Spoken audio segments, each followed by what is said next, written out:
Assalamualaikum warahmatullahi wabarakatuh. Anak, selamat pagi untuk anak-anakku yang tercinta, mulai dari kelas 8A sampai kelas 8E. Selamat berjumpa kembali.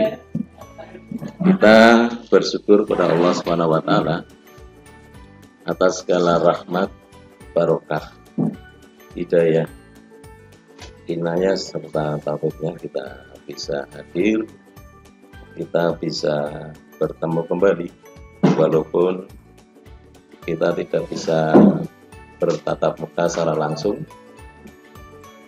Alhamdulillah kita bisa bertatap muka walaupun secara daring. Ini tidak mengurangi semangat kita untuk mencari ilmu atau belajar yang diharapkan nanti bisa memberikan manfaat bagi kita semua, dan semoga anak-anakku menjadi anak-anak yang bisa membanggakan dirinya sendiri, keluarga, masyarakat, agama, bangsa, dan negara. Anak-anakku yang saya cintai, sebelum saya masuk ke materi dalam pertemuan ini, mungkin anak-anakku semua belum mengenal siapa saya. Kebetulan kami dari sekolah mendapatkan tugas untuk mengampu mapel IPS kelas 8. Tentu anak-anakku dari kelas 1 belum banyak yang tahu. Baik, yang pertama saya kenalkan dulu.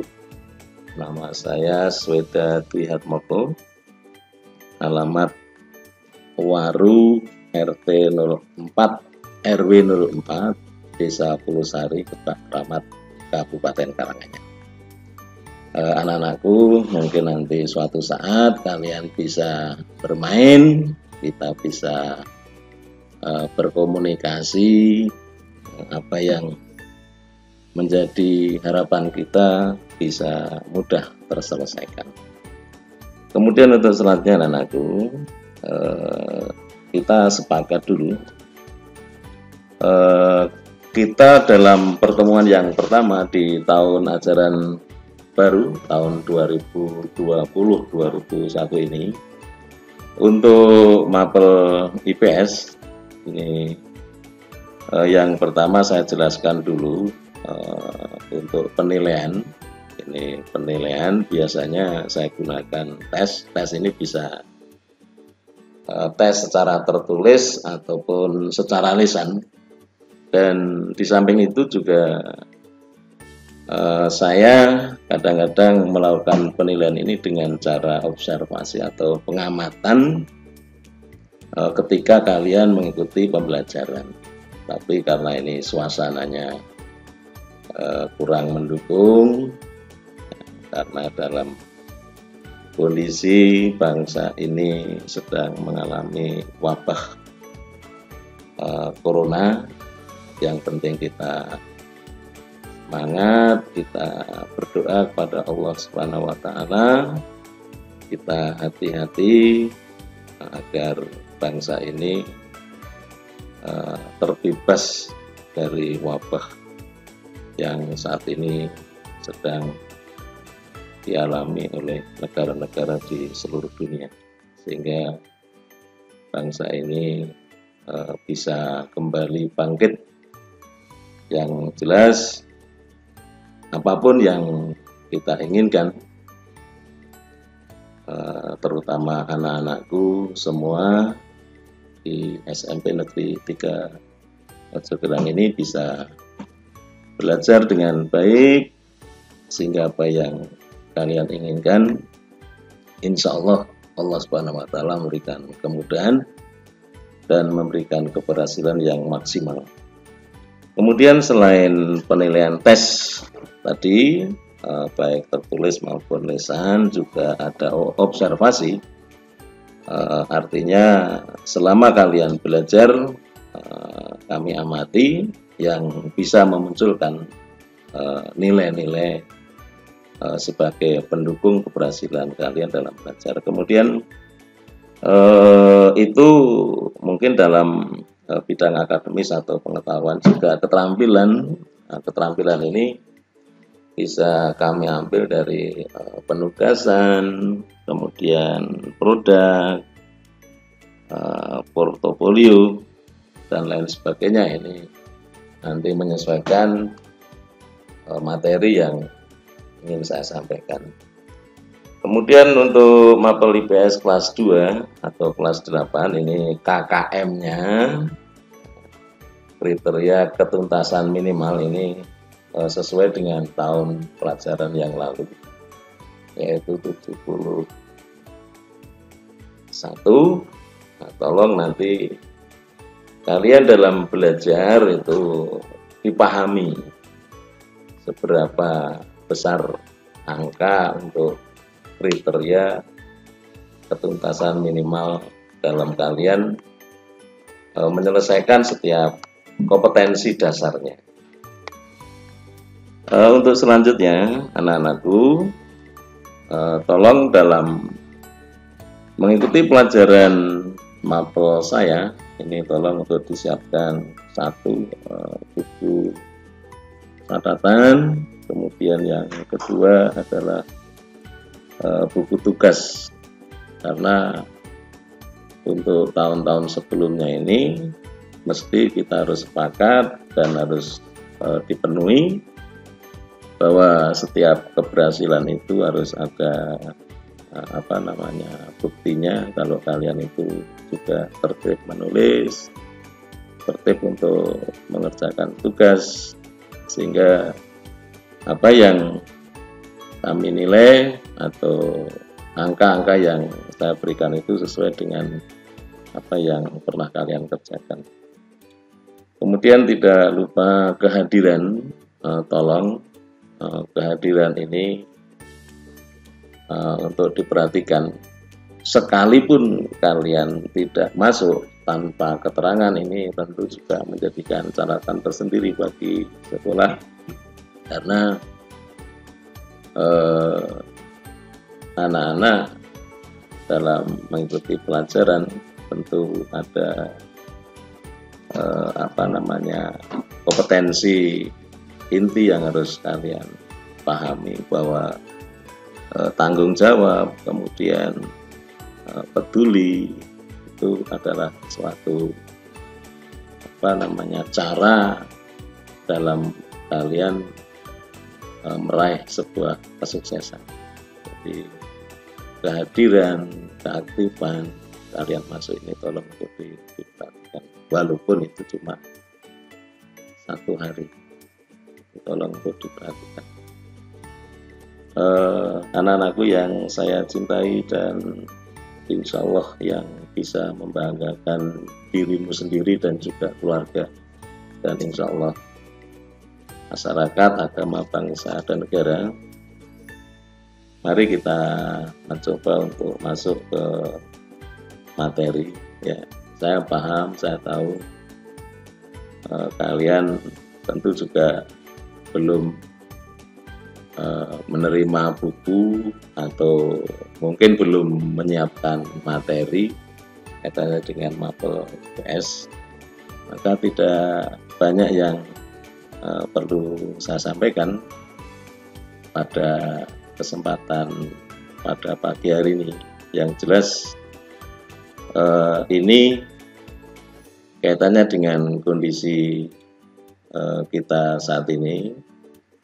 Yang jelas kita harus sabar, kita harus semangat agar kita bisa melaksanakan tugas kita masing-masing dengan baik, sehingga bisa menghasilkan tujuan yang maksimal. Anak-anakku, kita masuk pada bab yang pertama, yaitu interaksi keuangan dalam kehidupan di negara-negara ASEAN. Sebelum saya masuk pada materi ini, tolong nanti dibaca sendiri kompetensi inti dan juga kompetensi dasarnya.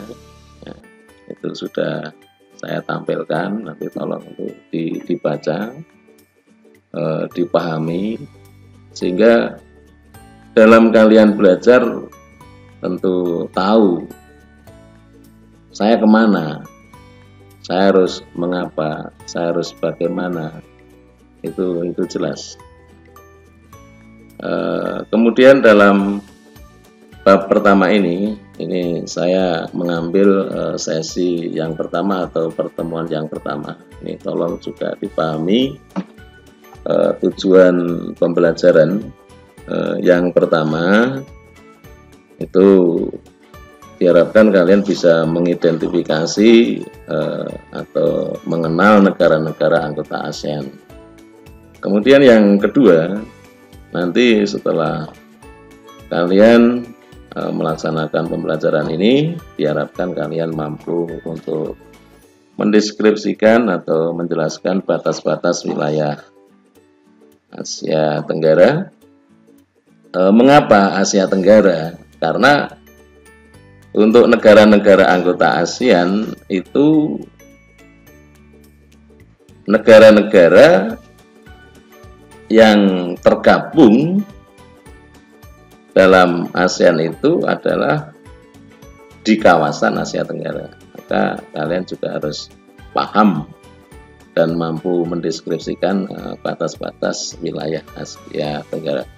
Kemudian yang ketiga, diharapkan kalian bisa mendeskripsikan kondisi geografis ASEAN. Yang keempat, menelaah letak astronomis Asia Tenggara. Kemudian yang kelima, yang terakhir, kalian diharapkan bisa mendeteksi pengaruh letak astronomis terhadap iklim negara-negara di kawasan Asia Tenggara. Mari kita bahas bersama-sama materi yang harus kalian siapkan, harus kalian baca.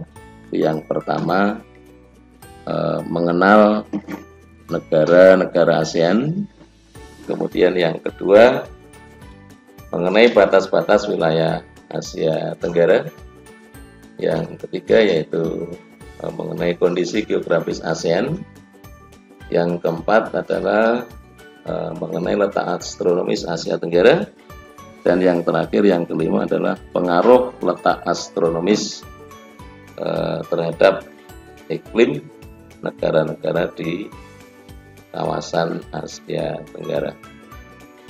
Yang pertama, saya jelaskan secara singkat mengenal negara-negara ASEAN. ASEAN itu kepanjangan dari Association of Southeast Asian Nations. Itu merupakan organisasi yang beranggotakan negara-negara di kawasan Asia Tenggara. Kemudian ASEAN ini berdiri pada tanggal 8 Agustus 1967 atau 1967 di Bangkok, di negara Thailand. Kemudian ASEAN ini diprakarsai oleh 5 negara, yaitu Indonesia, Malaysia, Filipina, Singapura, dan Thailand. ASEAN beranggotakan 10 negara, yaitu Indonesia, Malaysia, Filipina, Singapura, Thailand, Brunei Darussalam, Vietnam, Laos, dan Myanmar. Itu negara-negara di ASEAN atau negara-negara yang tergabung dalam ASEAN. Kemudian yang kedua, mengenai batas-batas wilayah Asia Tenggara. Ya, tadi saya katakan mengapa Asia Tenggara, mengapa tidak ASEAN? Karena negara-negara yang tergabung dalam ASEAN itu kondisinya letaknya di kawasan Asia Tenggara, maka kalian harus paham, kalian harus tahu di mana toh kawasan Asia Tenggara. Maka kalian harus mengenal batas-batasnya. baik batas di sebelah utara, selatan, barat maupun timur. Batas di bagian utara itu adalah negara Cina, kemudian di selatan itu ada Samudra Hindia dan negara Australia. Di sebelah barat itu dibatasi oleh negara Bhutan, negara India, negara Bangladesh, Teluk Benggala, Laut Andaman, dan Samudra Hindia. Dan yang terakhir di sebelah timur itu ada Samudra Pasifik dan negara Papua Nugini. Itu batas-batas wilayah di kawasan Asia Tenggara. Kemudian yang ketiga yaitu kondisi geografis ASEAN.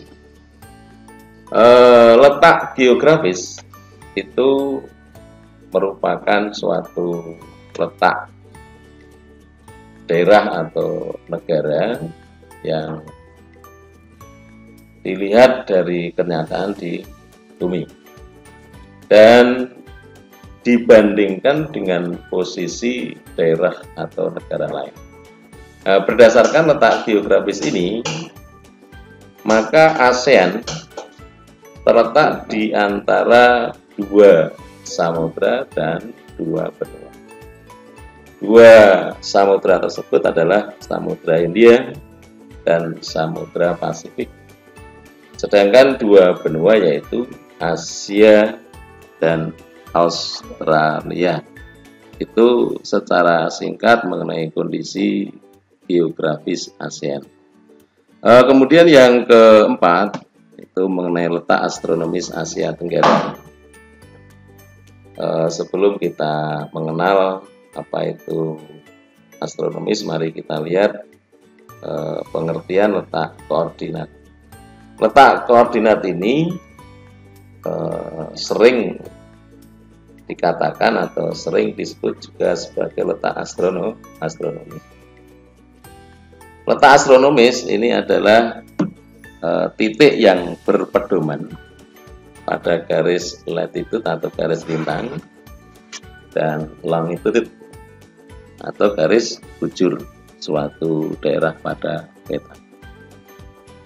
Berdasarkan letak koordinatnya, maka secara astronomis kawasan Asia Tenggara itu terletak di antara 28 derajat lintang utara sampai 11 derajat lintang selatan dan 92 derajat bujur timur sampai 141 bujur timur. Sehingga dengan demikian, dengan letak koordinat ini atau letak astronomis ini, nanti kalian diharapkan bisa menyebutkan mana toh negara di ASEAN ini yang letaknya paling utara. Kemudian negara mana toh yang terletak di paling barat. Mana toh negara yang letaknya itu di paling selatan atau di paling timur, harus tahu. Karena apa? Kalian sudah mengenal garis koordinatnya. Kemudian yang terakhir mengenai pengaruh letak astronomis terhadap negara-negara di Asia Tenggara atau akibat dari letak astronomis terhadap negara-negara terutama iklim. Pengaruh letak astronomis terhadap iklim negara-negara di Asia Tenggara. Kita tahu bahwa secara astronomis atau iklim matematis itu kan ada pembagiannya. Di muka bumi kita ini kan ada daerah yang memiliki iklim tropis itu dibatasi oleh lintang 23,5 derajat lintang utara sampai 23,5 derajat lintang selatan. Itu di sekitar wilayah ekuator. Kemudian ada lagi daerah yang beriklim subtropis. Subtropis itu sekitar 23,5 derajat lintang utara maupun lintang selatan sampai sekitar kurang lebih 40 derajat baik lintang utara maupun selatan. Itu daerah yang memiliki iklim subtropis. Kemudian ada lagi daerah yang beriklim sedang. Iklim sedang itu kira-kira kurang lebih 40 derajat lintang utara maupun lintang selatan sampai 66,5 baik lintang utara maupun lintang selatan. 66,5 derajat baik lintang utara maupun lintang selatan. Kemudian yang terakhir ada daerah yang beriklim dingin, itu berada sekitar 60,5 derajat lintang utara maupun selatan sampai 90 derajat lintang selatan. Baik, karena wilayah Asia Tenggara ini secara astronomis berada pada koordinat 28 derajat lintang utara sampai 11 derajat lintang selatan, dan 92 derajat bujur timur sampai 141 derajat bujur timur. Kita lihat astronomisnya, garis lintangnya, karena wilayah iklim ini yang kita gunakan sebagai patokan adalah garis lintangnya. Kalau garis bujur itu biasanya kita gunakan untuk menentukan pembagian daerah waktu.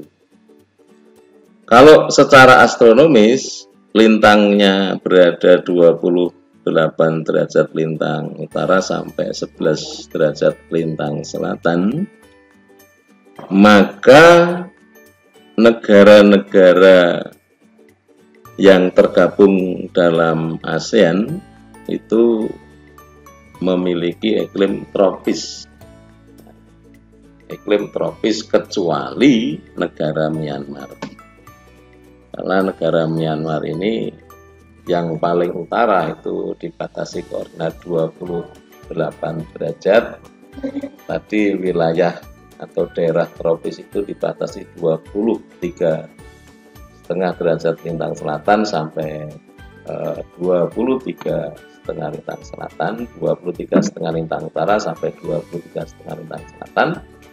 Maka Myanmar ini memiliki dua macam iklim, yaitu ada iklim tropis dan iklim subtropis untuk Myanmar bagian utara. Anak-anakku, demikianlah sedikit yang materi yang bisa saya sampaikan. Ini sebagai pemanasan saja. Jadi pertemuan yang pertama, harapan saya, walaupun ini hanya sedikit, saya mohon dan saya tekankan